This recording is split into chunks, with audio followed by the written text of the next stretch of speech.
Welcome to the program. I'm Mark Imperial. This segment's being brought to you by booksgrowbusiness.com. It's the place where busy professionals and entrepreneurs publish to grow their practices, to inform their consumers, and to leave a legacy. We're doing a series of spotlights on remarkable attorneys with focuses on elder law and estate planning.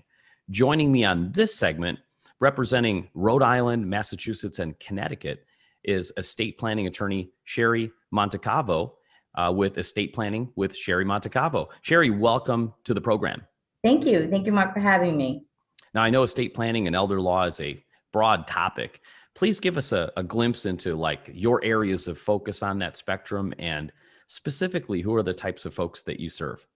Yeah, so elder law, estate planning attorneys, we focus in the areas of estate planning, long-term care planning, disability planning, probate and trust administration. And our spectrum of clients really run from the young all the way up to the elderly, but I would say a major segment are middle-aged or 65 and over who are looking for, an eye towards estate planning, asset protection. So that's really what estate planning and elder law attorneys focus on. I know that the pandemic has shined a huge spotlight on the gap of knowledge in this area. What have you heard lately? What are the biggest challenges that you're finding people in nowadays? Well, with the pandemic, it really actually changed a lot of my clients and even other prospective clients, their mindset. They're finally realizing that I can be young and healthy and also, face something with a chance of a mortality. It puts it into the forefront of consideration. And with that, you really need to have your estate planning documents in order. So one of the major misconceptions is that people think that they're too young in order to do estate planning documents. You're never too young, because as the pandemic has showed us, you could come down with a sudden illness or an accident, and you need documents in order to protect you in the event of incapacitation or passing. So as far as the challenges, it was just in a way a slightly positive effect in this area, because it really brought the importance of estate planning and getting your affairs in order. Some of the negative sides of the pandemic, as far as probate administration, a lot of the courts are on half staff, so it kind of has slowed down an already slow process with respect to moving those probate estates along.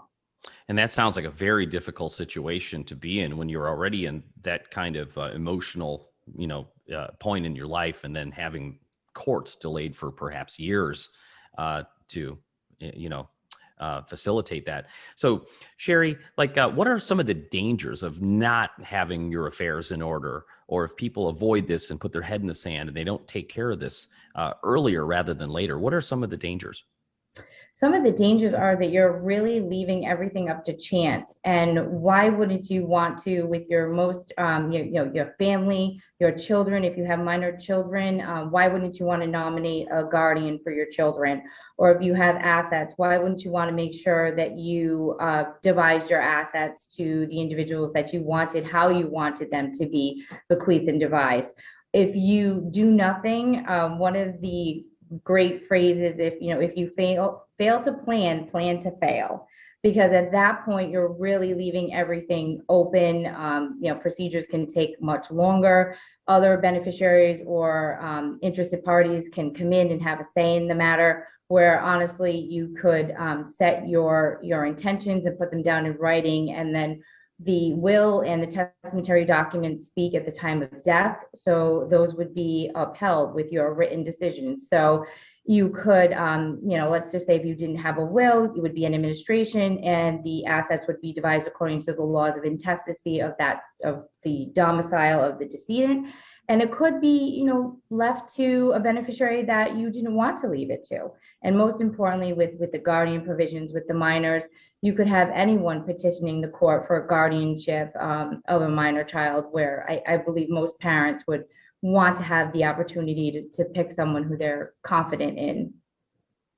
I think these days, I found that there's that lack of or under information about this area of elder law and estate planning. And the old fashioned way of thinking is sort of like, I've got a will. Isn't that enough? Like, I think that's the what people just think that they need to have, and that's it. What is the danger of just having a will and that's it? And that's an excellent point because that is one of the top misconceptions in estate planning is, oh, I just need a basic will.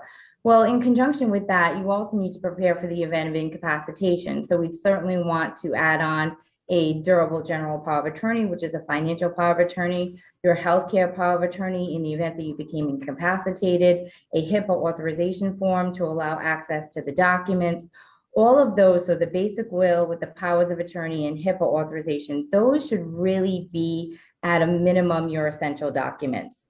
And then other clients sometimes don't realize that another vehicle may be better for them. So a revocable inter vivos trust that becomes into existence now during the client's lifetime that will grow with them and grow with their assets. And they may feel as if, oh, well, that might be a little bit more financially than I want to commit to in, upfront in the beginning. But in the long run, it's saving you so much time and money on any type of probate fees, which can be very expensive and can also take a lengthy amount of time versus a trust administration. So that's something that I go over with all of my clients, that you may have come into this just thinking you only need a basic will, but let's look at the entire process and put all of your options out there so you can make an educated decision. I also hear a lot of people say, oh, I don't need to plan for that yet. When is the right time? And now is it becoming more in vogue to do this earlier rather than later, like financial planning? Like, when is the right time for people to really start looking at their estate plan and their other elder law issues? I would say as soon as you are old enough and you're an adult to draft your own will and your healthcare power of attorney and your financial power of attorney, that is the time. It's also a common misconception that someone has to have assets. You'd at least want to have those documents to take care of you in the event of incapacitation. And then, of course, once you ever have any type of what I call a material change, you're getting married, you're having children, you're getting a divorce, or you're coming into any type of inheritance. Any times like that, it's a good time to, of course, have an estate plan. And if you haven't done it, then have it done at that time, or make sure that you update it. So I always tell my clients within 3 to 5 years, I want to see you back. Most of my clients are very close with me, so they keep me updated. They shoot me emails as to the advancements that are going on in their lives. But if I don't hear from them, at a minimum every 3 to 5 years, and then of course, if there's any material changes. Sheri, what inspired you to focus on estate planning and elder law? How did you get started? It's always been a passion of mine. I like seeing and serving the generations.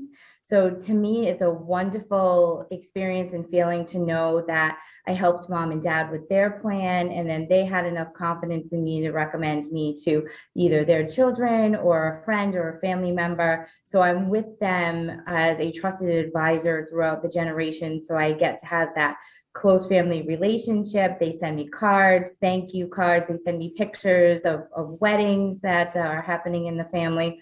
So to me, it's always been very rewarding to take the client and make them have an estate plan that fits all of their goals and needs, and I can serve the family going on for generations. How can listeners in my audience who are in the Rhode Island, Massachusetts, or Connecticut area, how can they connect with you and learn more? Absolutely, Mark. So I have a Facebook page, Estate Planning with Sheri, and that's SHERI. I also have a website, www.estateplanningwithsheri.com.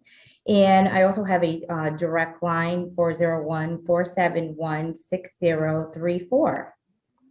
Sheri, this has been terrific. I really appreciate you taking the time out of your busy schedule to share with my audience today.